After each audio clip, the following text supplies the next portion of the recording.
Welcome to Danpere Chemtech. Demonstrating chemistry. Making it real. Hello, welcome to this channel this time once again.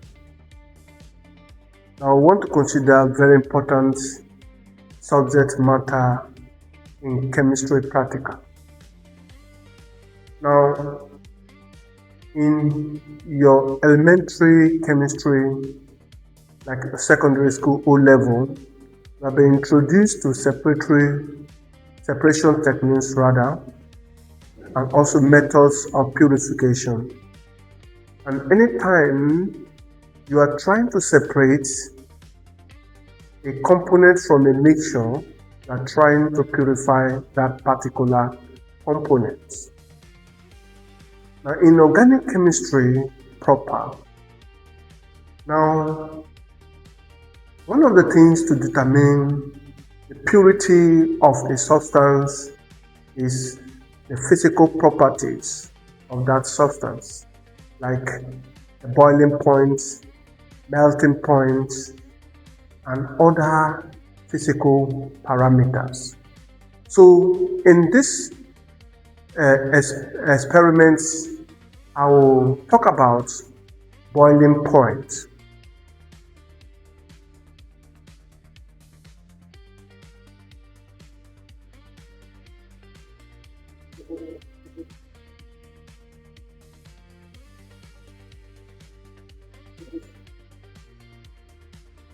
Boiling point. I'll talk about boiling point. Now, when we talk about boiling point of organic liquids, now the temperature at which the vapor pressure of that liquid is equal to the atmospheric pressure, that is the boiling point of that liquid. Now, when liquids are heated, immediately it gets to the boiling point of that liquid is expected to start boiling. The reason is that the vapor pressure of that liquid is now equal to the atmospheric pressure at that temperature. So you see the liquid start boiling. Now, boiling point is a characteristic property of organic liquids. You can use it to identify unknown organic liquids. You can also use it to characterize new organic compounds. So boiling point is very, very important in organic chemistry. Now, you should take note when we talk about boiling points.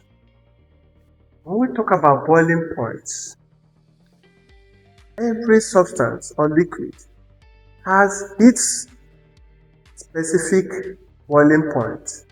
I repeat, every substance which is liquid or every substance in liquid state has its own specific boiling point. You can actually use it to identify an unknown liquid, organic liquid. Now, what varies boiling points of organic liquids? Organic liquids, the hydrocarbons, different liquids, your hexane, your heptane, your benzene, what have you, toluene, and other organic liquids. All of them have their own distinct boiling points. Some have very low boiling point, the ones that are very volatile, and some have higher boiling points. What factors are responsible for the difference in boiling points? Key important factors you must consider. Now, the structure of the molecule. The structure of the molecule. The structure of the molecule of that liquid also influence the boiling point. Now, for instance, organic liquids whose molecular structures, are straight chain, not branched, are actually of higher boiling point compared to organic liquids whose molecular structures are branched. If that is clear, now bigger the molecule, higher the boiling point. Bigger the molecule, higher the boiling point. So now for straight chains, like for instance, if you have hexane, which has just 6 carbon atoms in chain. Now, if you go higher and have something like decane, which has 10 carbons in that chain, you will discover that decane has a higher boiling point because the structure of decane is bigger, is longer than hexane. So we have said that longer the chain or bigger the molecular structure, the higher the boiling point. Also, another thing you also consider is intermolecular attraction. Intermolecular attractions. The types of molecular attraction that exist among the molecules of that liquid also influence the boiling point. Where you have hydrogen bonds exist in between the molecules, you will discover that that particular liquid will have higher boiling point. That's more reason alcohols among organic liquids have higher boiling points because there is hydrogen bond that exists in between the molecules. Now, for instance, water has high boiling point, 100 degrees Celsius. 100 degrees Celsius. Water boils at 100 degrees Celsius. Now, in water, there is this force, intermolecular force that exists, which is called hydrogen bond, that exists in between the molecules of water, that attracts the molecules of water together. That force is a relatively stronger force compared to other weaker forces or van der Waals forces that exist. So, for the molecules to go apart, to vaporize and to boil away, the temperature that is required to break the intermolecular force, which is the hydrogen bond that exists within the liquid among the molecules of water, is very high. So, before you arrive at the point where you can break that hydrogen bond, now it must get to 100 degrees Celsius. That is why water has 100 degrees Celsius to boil. Now, what does it mean? You cannot turn the molecules in liquid state into vapor until you increase the temperature to the temperature when the intermolecular force or forces can be broken. As a result, now the molecules can be separated and they can now vaporize to off the liquids. Now, at that point, for the fact that the molecules of the liquid have gained enough energy, now they start trying to escape from the liquid medium. As a result, you start seeing bubbles in the medium, in the liquid. That is what we refer to as boiling. At that point, the vapor pressure of the liquid is now equal to the atmospheric pressure.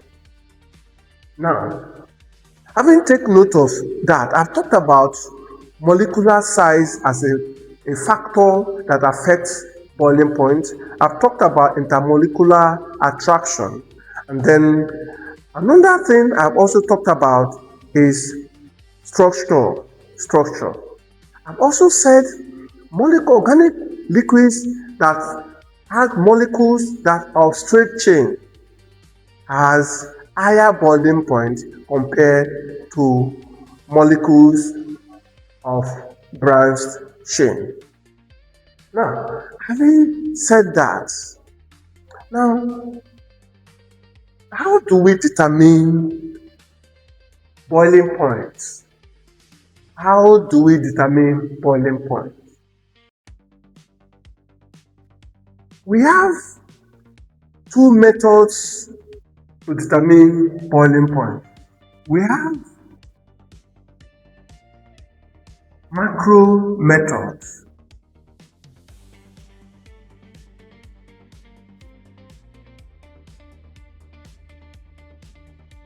And we have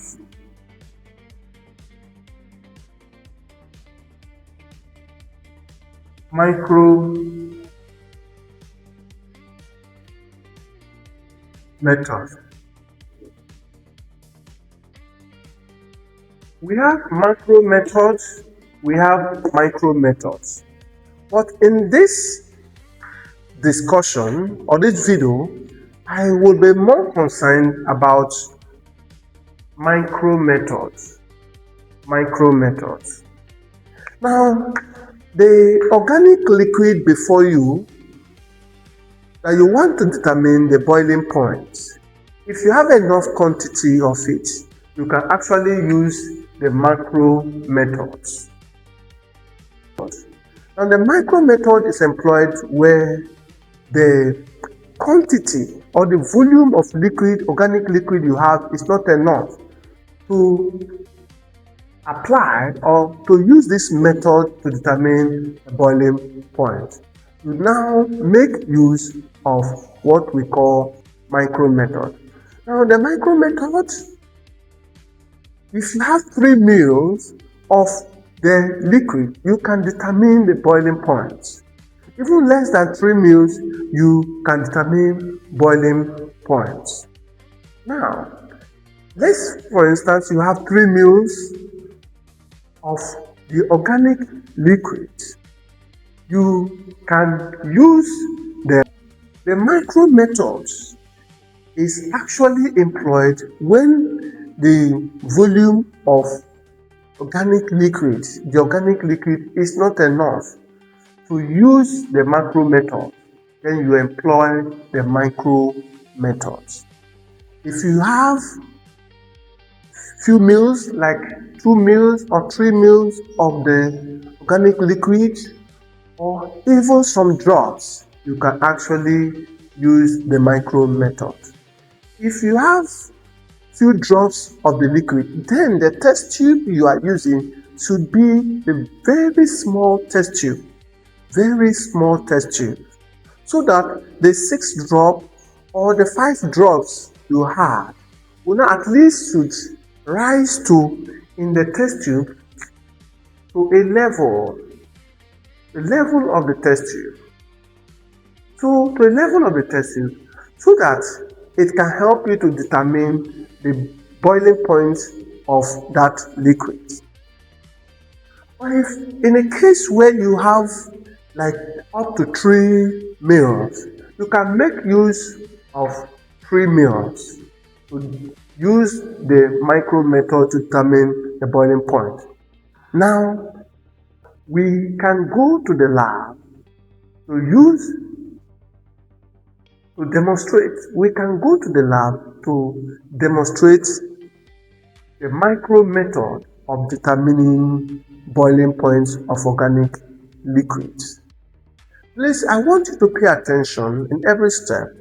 In the demonstration, you need to pay keen attention. At the end of the practical, you are expected to identify the sample given to you. It might be tagged unknown sample, sometimes tagged sample A or sample B or sample C or sample X. Now you are expected to use the boiling point you determine to now identify the name of the organic liquid presented to you to determine the boiling point. Being that every organic liquid has its distinct boiling points. Under the identification or the identity of the liquid, you should be able to browse or do your research and find out what kinds of or which of the organic liquids falls within that boiling point that you have just determined. Now, what you will do is you can scientific research or experiment. You cannot just carry out experiment once and decide. What you do, you carry out, determine the boiling point first time, and you take note of the temperature. Then you repeat at least twice, if not 3.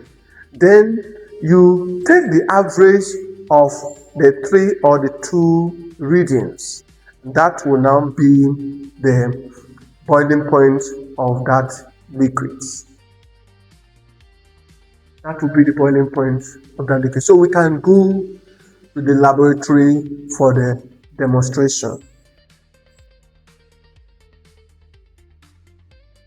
We can introduce the apparatus now, this thermometer. Now, to enable the clamp to hold the thermometer for safe fixing, we need the cork to fix the thermometer. And we can now comfortably fix the thermometer into the clamp so that you will not break the thermometer. This is safe. It has to be very firm so that it doesn't fall out. And this is test tube. The test tube should be fixed to the thermometer with the help of rubber band. You can see how it is being done. Okay. Repeat several times so that we're very firm. You adjust it. You adjust the rubber band upward, let's at the middle of the test tube, and then the test tube base and the tip of the thermometer should be equal.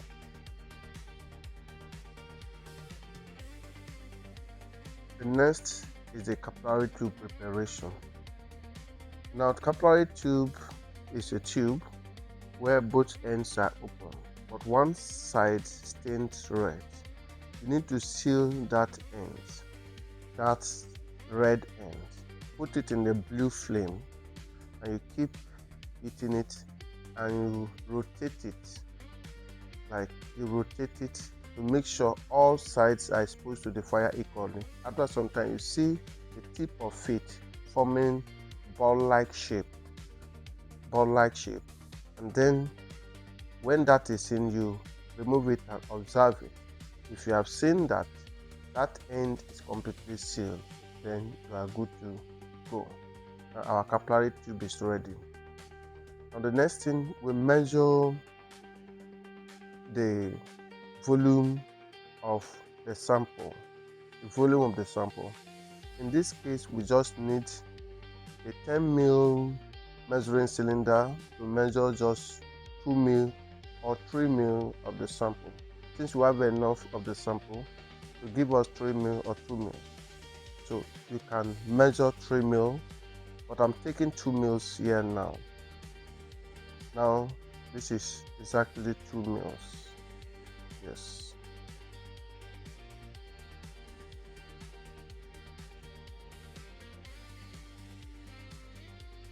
If you look at it very well, exactly 2 ml. Now we can transfer it into the test tube.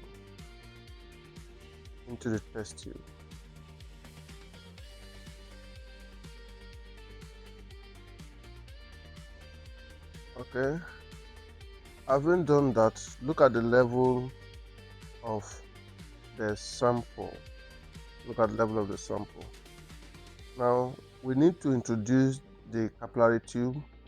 We have to invert the capillary tube where the sealed end will face up while the open end face down. You drop it now into the test tube containing your sample. Okay. All right. Now try as much as possible the test tube, the open end should be at the center of the base of the test tube, and then make sure the closed end is slant resting on the wall of one side of the test tube. More especially, let it rest on the side of the test tube the wall of the test tube opposite the wall where you fix your thermometer. Yes, to rest the wall directly opposite the side of the thermometer. Okay, that will give you a better view. Now, okay, having done that, the next thing we're expected to do here is to measure the bath, the water bath or paraffin oil bath. Now we prepare the tripod stands and put the wire gauze in place. Our Bunsen burner is ready. Now the next thing, we measure a relevant volume of our bath. Now we are using paraffin oil bath.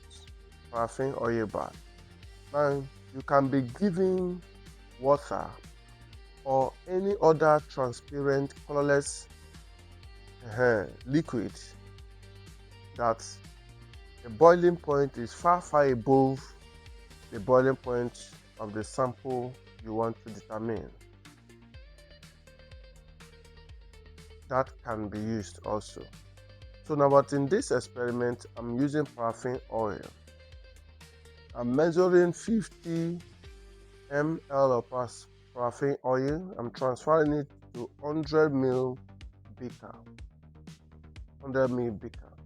So in this case, it will be like half filled in this case.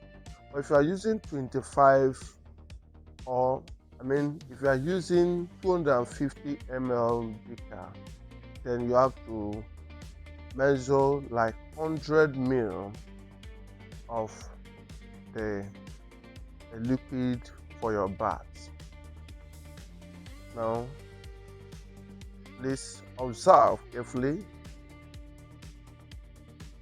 You want to submerge the base of your test tube and the tip of the thermometer in the bath. in the bath. Now, okay, you must try as much as possible as such that the base of the test tube is not in contact with the base of the beaker. The base of the test tube must not be in contact with the base of the beaker. All right, okay. It should be slightly above the base of the beaker so that it doesn't touch the base of the beaker. And you continue to heat. The heating must be gradual. Now you have seen bubbles, stream of bubble coming out from the tip of the capillary tube. Once you see that, you off your Bunsen burner, or you carefully move the rotor or tripod stand and the rotor stand away from the Bunsen burner. Yes, preferably you just move the tripod stand with the rotor stand. Two persons can hold it, or both hands can be used to adjust it away from the Bunsen burner. You keep observing until immediately the stream of bubbles stop.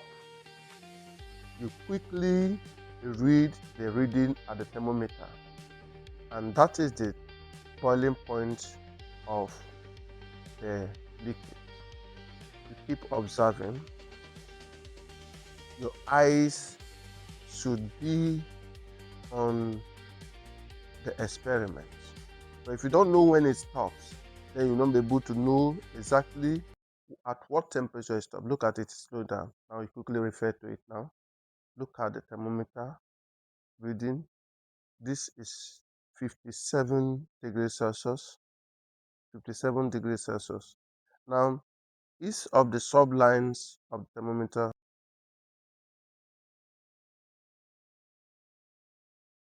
each of the sublines of the thermometer represents 1 degree Celsius. You should take note of that. You can repeat this process 2 or 3 times. Then you take the average of the readings, and that will now be the boiling point of the liquid.